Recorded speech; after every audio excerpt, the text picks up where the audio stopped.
장관 지난번에 인사청문회 때 그 실언하셔가지고 성일종 위원장께서 제게 사과하라 해서 사과하신 거 기억나시죠? 예, 무슨 말씀이세요? 네. 네. 그 오늘은 차분하게 흥분하지 않고 답하실 수 있는 준비가 됐다고 생각하고 질의하겠습니다. 병사들이 휴대폰을 무단 반입, 그러니까 무단이라는 게 뭐 보고하지 않고 반입하는 거죠. 그러면 감봉 3개월까지 있더라고요. 좀 과하지 않습니까? 네, 간단하게 말씀하세요, 장관. 예, 한번 검토해 보겠습니다. 검토하실 건 아니고 과하냐 아니냐 물었어요. 답을 잘 그냥 있는 묻는 답에 대답해 주세요.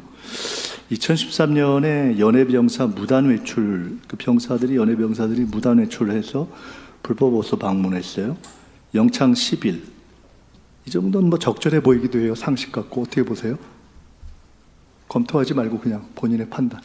이게 현재 군 법에 따라 하는 거니까. 현재 관행과 법에 따라 적절합니까? 뭐 당시 그렇게 한 걸로 봤을 때는 적절하게 하지 않았나 생각합니다. 경계 초소에서 병사들이 치맥 파티를 한 것을 그 위에 있던 현장 지휘관 대위가 외박 제한 조치를 했습니다. 적절한 조치라고 보입니다. 그렇게 보이시죠? 그렇게 뭐 보고 안 하고 치맥 파티 했으면 외박 제한 한 정도 할 수 있잖아요. 근데 그 외박 제한 조치에 대해서 대위가 상부 보고를 안 했다고 징계 사유가 되더라고요. 그건 왜 그렇죠? 이렇게 정당한 행위를 했는데 그거는 보고를 아무리 정당한 행위를 했어도 보고를 안 해서 아마 그랬겠죠? 넘어가겠습니다. 깊이 생각 안 하셔도 됩니다. 그냥 상식이니까. 2014년에 윤일병 구타 사건 보고 누락이 있었는데 이건 뭐 많이들 아실 겁니다. 여기 계신 분들 다 아실 거예요. 연대장, 대대장 등 간부 16명이 징계를 받고 사단장이 보직 해임 됐습니다. 근신 처분. 4가지 케이스를 보면 공통점이 있습니다. 무단, 즉 보고를 안 했다는 것에 대해서 군의 질서의 기본이라고 보고서 그에 대한 징계를 하는 것이죠. 크고 작고를 떠나서 보고는 굉장히 중요한 거죠. 저희 당에서도 대표한테 보고 안 하고 무슨 일을 안 하면 당직 자릅니다. 그리고 노블레스 오블리제의 정신에 따라서 같은 사안이라도 직급이 올라가면 더 엄하게 징계를 하겠죠. 대략 이러한 것이 우리 군에서 전통적으로 확립된 전통이고 법이다. 뭐 장관이시니까 그걸 준수해야 될 의무도 있으시고 현재까지는 그런 그 군내 법 집행 시스템에 문제가 없다고 보시죠? 빨리빨리 하세요. 시간 없어요. 예. 네. 잘 지켜주시기 바라고요. 여인영 사령관. 네. 신원식 장관이 전임 장관이자 현재 국방부 장관과 함께 우리 국방과 안보를 책임지는 투톱입니다. 네. 존경하는 선배죠? 네, 맞습니다. 능력 있으시죠? 네. 군인이라면은 체력이라든가 기억력 이런 것에 국가 안보를 책임지는 지휘관이면 사실은 이상이 없게 늘 훈련하죠. 그렇습니다. 체력이나 기억력에 문제가 있을 정도가 되면 사실은 이제 살살 빠져줘야 되겠죠. 신원식 장관 그런 거 문제 있다고 느끼신 적은 없죠? 빨리빨리 대답하세요. 뭐 굳이 대답할 필요를 못 느낍니다. 대답할 필요를 네. 그 오만하게 답하지 말고 내가 묻는 거에 대답하세요. 대답할 필요를 느낄 필요 없이 건강하다 이렇게 보신다는 그렇습니다. 거잖아요. 네. 그래요. 그렇게 하다가 잘못하면 김영현 장관이 실수한 것처럼 실수할 수 있으니까 차분하게 마음을 내려앉히고 답하세요. 그 신원식 장관이 그 여인영 사령관이 이상민 장관이 방문했던 것에 대해서 보고 받았냐 네. 하니까 국회에서 확인해 보겠다고 답했고 그래서 확인했는데 본인이 보고했다 그렇게 됐습니다. 그렇게 답하셨죠? 그렇습니다. 틀렸어요. 9월 5일 속기록 읽어보셨어요? 9월 5일 속기록도 받고 동영상 클립도 자, 받고. 속기록에는 알고 계십니까? 하니까 신원식 장관, 지금 여인영 사령관께서 그 기억력과 체력을 인정하신 신원식 장관이 한 번 보고받은 바 없습니다라고 했고 그 다음 다시 질문하니까 보고받은 거 없습니다라고 2번 얘기했어요. 자, 신원식 장관의 그리고 확인해 보겠다고 잠깐만. 말씀하셨습니다. 그다음에 뭐라고요? 확인해 보겠다고 말씀하셨습니다. 그 대한민국 정치검찰 닮았습니까? 왜 본인이 답하고 싶은 걸 답해? 잠깐 가만히 있어요. 내가 속기록 그대로 묻잖아요.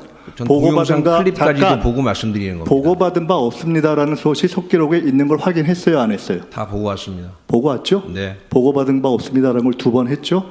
확인해 보겠다는 말씀도 끝에 하셨습니다. 그거는 본인이 거짓말을 하기가 상당히 민망해서 그랬다고 우리는 판단하고 있어요.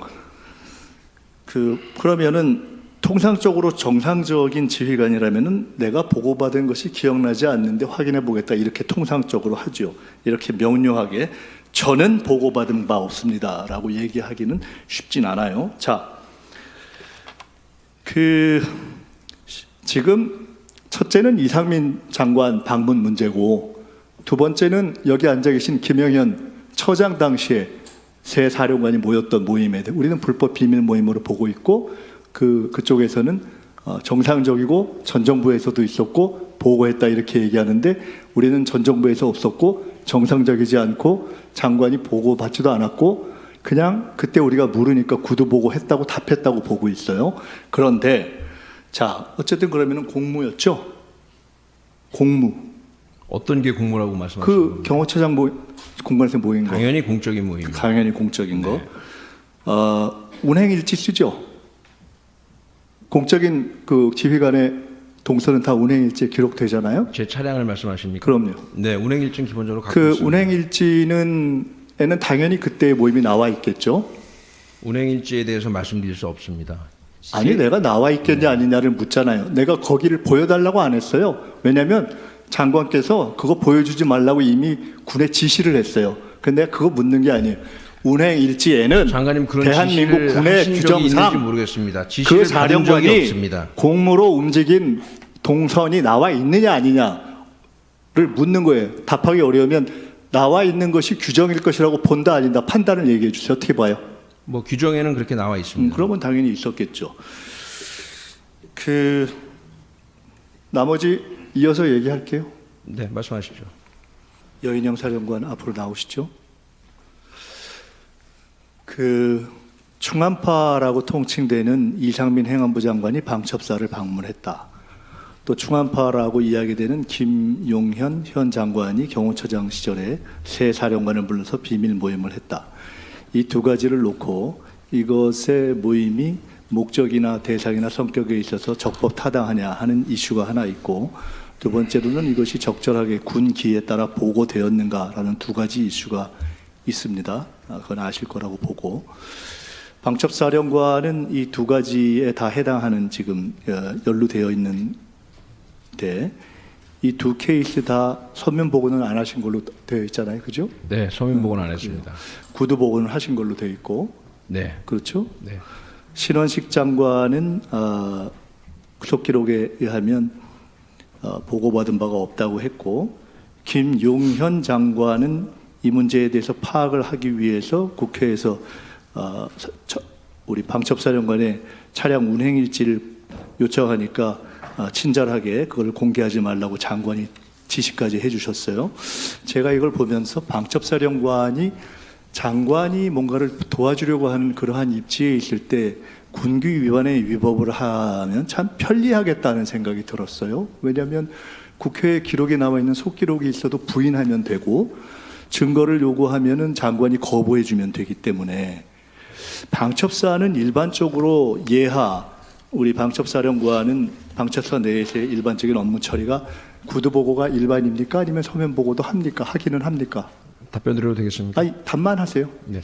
구두 보고가 일반 서면 보고 둘 다 있겠죠? 섞여 있습니다. 당연히 둘 다 있겠죠. 네. 제가 이전에 신원식 장관 그리고 김영현 장관, 여인영 사령관 세 분으로부터 공교롭게도 첫 질의를 할 때 화를 내거나 그 다음에 부인을 하고 또 사과를 하는 공통의 경험을 했어요. 그래서 저는 오늘도 보면서 사실은 여인영 사령관이 답을 안 하거나 화를 내거나 또는 사과를 할 거라고 봤는데 역시 같은 것을 했어요. 그래서 그냥 지적을 몇 가지 하려고 합니다.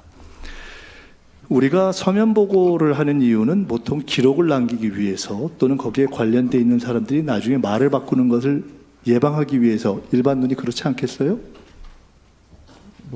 그것은 그럴 수도 있고 저럴 수도 있습니다. 저런 건 뭔데요? 됐어요? 답하지 마세요. 그 성의 없는 답변으로 들려서 아닙니다. 내가 굳이 들을 필요 없어요. 네, 그럼 기회를 주시면 이상민 답하겠습니다. 장관 됐어요. 네. 됐고 서면 보고를 하는 이유에 대해서 제가 물었기 때문에 자 이상민 장관의 방첩사 방문에 대해서는 첫째 서면 보고를 하지 않았기 때문에 기록이 없습니다. 두 번째로는 국회 속기록에 전 신원식 장관이 보고받은 바 없다고 두 번이나 이야기했고 굳이 방첩사령관이 최대의 기대려고 하고 있는 근거는 확인해 보겠다는 워딩 하나인데 그것은 보고했다라는 말을 입증하는 자료로 쓰일 수는 없습니다. 세 번째로 방첩사령관의 주장이 입증되려면 방첩사령관이 신뢰하는 기억력과 체력을 가지고 있다고 한 신원식 장관의 기억력에 명백한 문제가 있었다는 것이 전제가 되어야 되는 것입니다. 네 번째로 우리가 요구했던 은행 일지를 김영현 장관이 이것은 내지 말라고 했기 때문에 자, 내가 묻습니다. 이러한 상황일 때 이러한 질문의 대상이 여인영 사령관이 아니라 그 누구라고 하고 질문하는 국회의원이 제가 아닌 그 누구라고 할 때 이런 정도일 때 이런 부분에 대해서 합리적 의심을 하는 것이 전혀 가능하지 않다고 생각하십니까? 답해도 되겠습니까? 아니 그냥 가능하다 아니다. 가능하다 아니다. 그러니까 지금 제가 국회의원이 어떻게 이런 답을 정도 드려야 질문하는 될지 것이 가능하다 아니다. 네, 어떻게 답을 드려야 될지 모르겠습니다. 그냥 단답형으로 자, 할 됐어요. 수가 없는 문제이기 모르겠으니까 때문에 됐고. 그렇습니다. 그 경호처장 비밀 모임에 대해서 이 또한 서면 보고를 안 했잖아요. 이게 노출될지 몰랐죠. 전혀 그렇지 않습니다. 아 노출될지 알았어요. 근데 뭐 그렇게 비공개를 했어요? 노출될지 알았어요. 이거 천하에 다 알리고 했나요? 노출이 문제가 아니라 이것이 이런 논란거리가 될지 자체를 저는 몰랐습니다. 근데 그 중간에 왜 갈아탔죠? 뭘 갈아탑니까? 아 갈아탄 학교는 기억이 안 나세요? 예? 어디서 학교 갈아탄 거는 기억이 안 나세요? 아니, 그 학교 이름은 기억이 안 나나요? 뭘 갈아타던 말씀이시죠? 자, 시간이 네. 거의 다 됐기 때문에 이 건과 관련해서 문제가 된 이후에 새로 퇴임한 김영현 장관으로부터 문의나 또 그러니까 의원님 제가 뭐 이해력이 떨어진다고 지적하셔도 좋은데 정확히 물으시는 거에 대해서 단답형으로 대답을 할 수가 없습니다 지금. 1번, 예, 1번 더 드리겠습니다. 흔한 질문이잖아요. 제가 이유와 배경을 물은 것이 아니라 이 사안에 대해서 새로 부임한 전임 신원식 장관이 아닌 새로 부임한 김영현 장관으로부터 이 사안에 대해 귀 사령관의 거취에 대해서 본인이 말씀하시기를 모욕감을 느낄 정도로 전국적으로 기사화가 된 사안에 대해서 국회에서 이렇게 물었는데 야 이거 어떻게 된 거냐? 보고했냐 안 했냐? 친하니까 그렇게 묻거나 또는 구두 서면으로 이 사안에 대해서 명백하게 심할서를 제출하시오라는 구두질의 둘 중에 어떠한 방식으로든 문의나 조사나 이런 것을 받은 바가 있냐고 내가 물었습니다. 이게 그렇게 답하기 어려워요, 방첩사령관? 의원님. 단답해 보세요. 단답이요? 조사를 받은 적이 있는가? 없습니다. 문의를 받은 적이 없죠? 없습니다. 됐어요. 그다음 다시 제가 3라운드에 다시 질문하겠습니다. 뭐 위원장님 이대로 들어갑니까? 아니면 제가 말씀하신 거에 대해서 내가- 예 아니요라고만 잠깐. 답하면 아닙니다. 저 내가 위원장님께 여쭤보는 겁니다.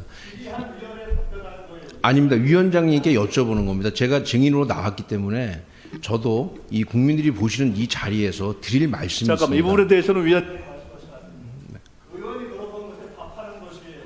위원장님께 제가 자, 여쭤보겠습니다. 그러면 알겠습니다. 그러면 저기 김민석 의원님 질의 다 끝나셨지요? 위원장님께서 막 물었기 판단해 주십시오. 네, 그러면 세 번째 김민석 의원님께서 질의를 하시고 네.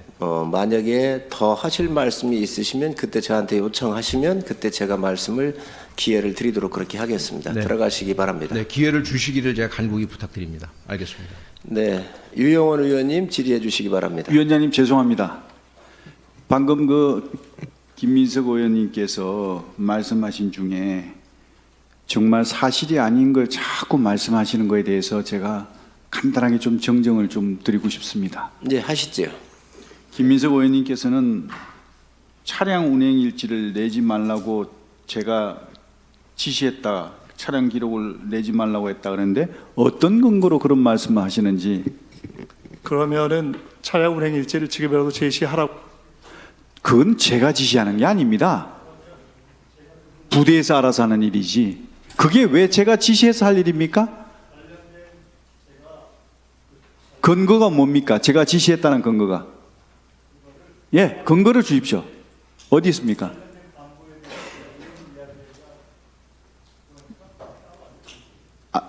예, 반드시 알려주십시오. 근거가 없이 그렇게 하시는 것은 전 용납할 수 없습니다.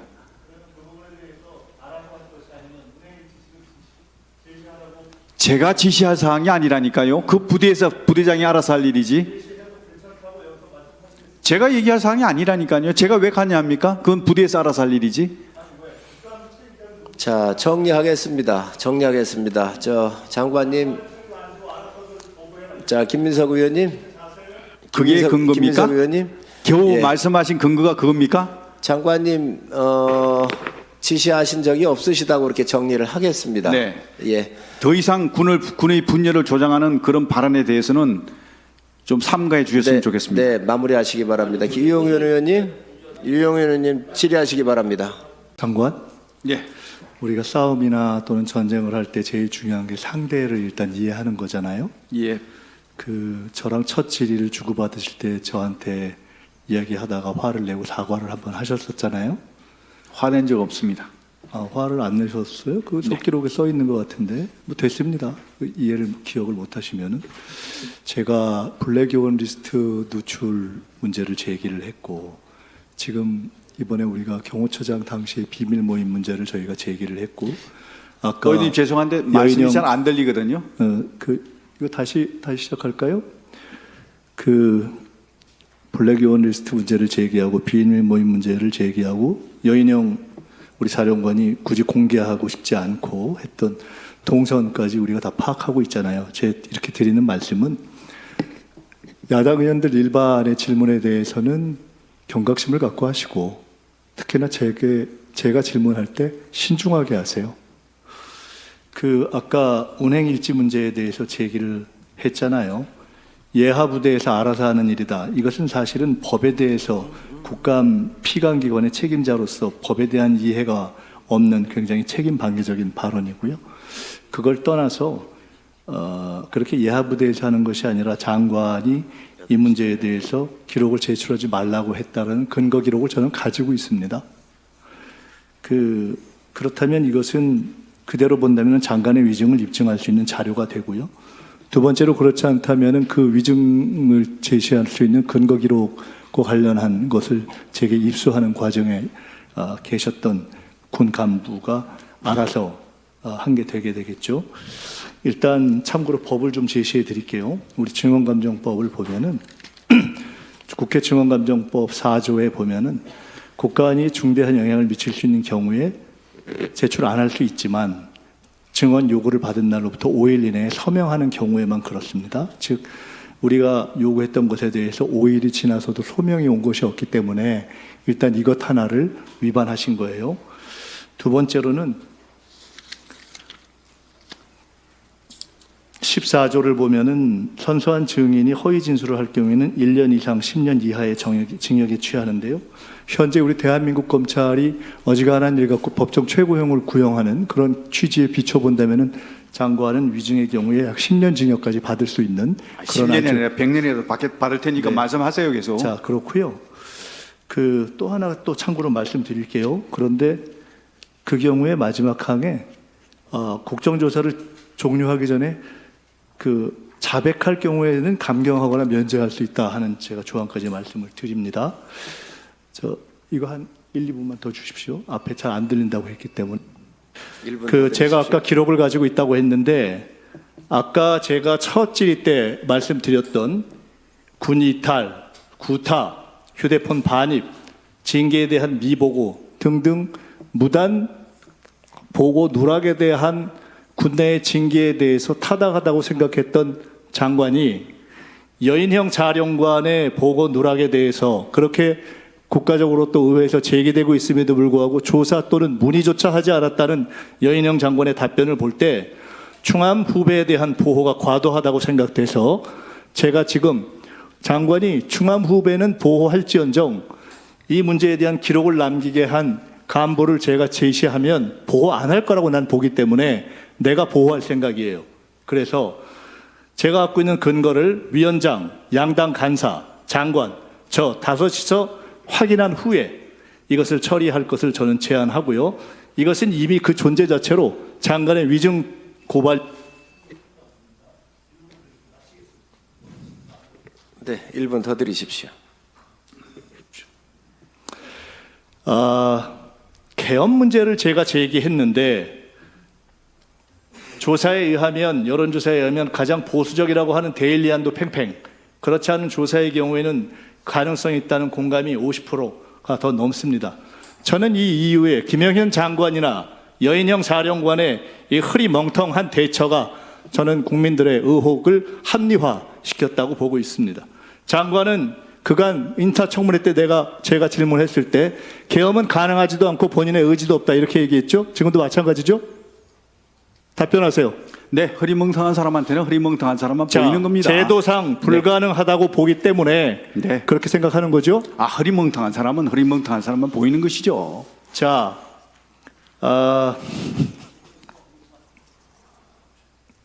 말씀하세요. 장관, 제가 이제 마무리할. 위원장님, 여기에 대해서 제가 좀 드릴 말씀이 있는데 발언기회 주시면 감사하겠습니다. 그냥 마무리하시죠? 예. 알겠습니다. 1분 더 드리십시오. 장관, 제가 흐리멍텅하다고 했던 표현이 과했다면 제가 그 표현을 수정하겠습니다. 장관과 여인형 사령관의 적절치 않은 언행이 이러한 저의 문제 제기와 계엄에 대한 국민들의 과반 이상을 넘는 공감을 가지고 있다고 봅니다. 그것이 이상하시면 국방부나 방첩사에서 한번 여론조사 해보세요. 그리고 저는 충암파 연고주의를 뿌리 뽑겠습니다. 적당히 끝내지 않을 겁니다. 특검, 국조, 필요하면 상설 특검까지 제시하겠습니다. 그리고 한 가지만 끝으로 말씀드리겠습니다. 장관이 민주주의 하에서 문민 장관은요, 여러 가지 견제와 공세에 대해서 품격을 지키면서 군을 대변하는 것입니다. 오늘 보였던 여러 가지 발언, 차지철, 또 비하 발언 등등 여러 가지가 본인을 비하한 것이 아니라 어떠한 공격이 있어도 스스로가 대변하고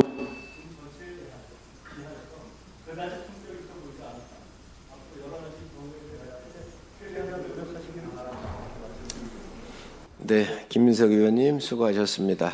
만약 윤석열 대통령이 탄핵이 된다면 어디로 돈이 몰리게 될까요? 이런 뉴스들을 보시면서 동시에 부자가 될 수 있다면 믿으실 건가요? 지갑에 단돈 10,000원이라도 있고 시사 정치에 관심이 있으신 분들이라면 지금 당장 돈을 벌 결심을 하셔야 합니다. 정치 뉴스를 꾸준하게 잘 챙겨보는 것만으로도 돈을 벌 기회가 있고 또 이미 큰 돈을 버는 사람들이 있죠. 이 사람들의 차이점은 뉴스를 단순히 뉴스로만 보는 게 아니라 실제로 어떤 종목들에 큰 영향을 미치게 되고 그렇다면 어디에 투자를 해야 돈이 몰리게 되는지 알고 있습니다. 월급만으로는 절대 채울 수 없는 부를 축적하고 있는 것인데요. 얼마 전 한강 작가가 한국인 최초로 노벨상을 받았다는 것을 구독자 여러분들 모두 아는 사실일 겁니다. 이때 부자들은 재빠르게 노벨상 수혜주 종목들을 찾았고 그 결과 예스24라는 종목이 순식간에 2연상을 하며 200% 가까이 오르게 되었죠. 저희 구독자 여러분들은 이미 다들 아시겠지만 이 예스24 종목은 저희가 정확히 어느 가격에 매수해야 하는지 또 언제 팔아야 하는지를 정확하게 공유해드렸었던 사실이 있었죠. 투자로 부자가 된 사람들은 사소한 시사 뉴스들을 그냥 지나치지 않습니다. 전문직이 아닌데도 부자가 되는 사람들의 특징이 바로 이것인데요. 돈으로 이어진다는 경험적 확신이 있기 때문에 진짜로 급등할 수 있는 종목들에 과감히 투자해 남들과 비슷한 연봉을 벌어도 절대 월급으로는 만들 수 없는 큰 투자 수익들을 지금도 만들고 있다는 것입니다. 이번엔 현재 가장 핫한 북한 도발을 대비하여 또 한 번 급등이 유력한 대장 종목을 알아냈는데요. 제 목표는 채널을 크게 성장시키는 것이기 때문에 여기까지 영상을 시청해주신 분들께만 이 정보를 드리고자 합니다. 제 개인 휴대폰 번호 010-792-8273으로 기회라고 문자를 보내주시면 링크 하나를 보내드릴 건데요. 링크로 들어오시면 이번 미대선주 그리고 북한 도발 관련 유력주를 공유해드리겠습니다. 또한 윤석열이 탄핵될 것을 대비하여 탄핵 수혜주 또한 미리 파악 완료한 상태입니다. 제가 돈을 받는 것도 아니고 투자를 대신 해드리려는 것도 아니니까 어느 시간이든 편하게 문자 한번 주시면 되겠습니다. 단돈 10,000원으로라도 시작해야 하는 게 투자와 재테크죠. 수익을 보시게 될 여러분들께 제가 바라는 것은 딱 하나입니다. 지금처럼 제 채널의 구독과 좋아요를 눌러주시고 새로운 영상을 만들 때마다 시청을 해주시면 됩니다. 제 번호를 꼭 기억해주세요.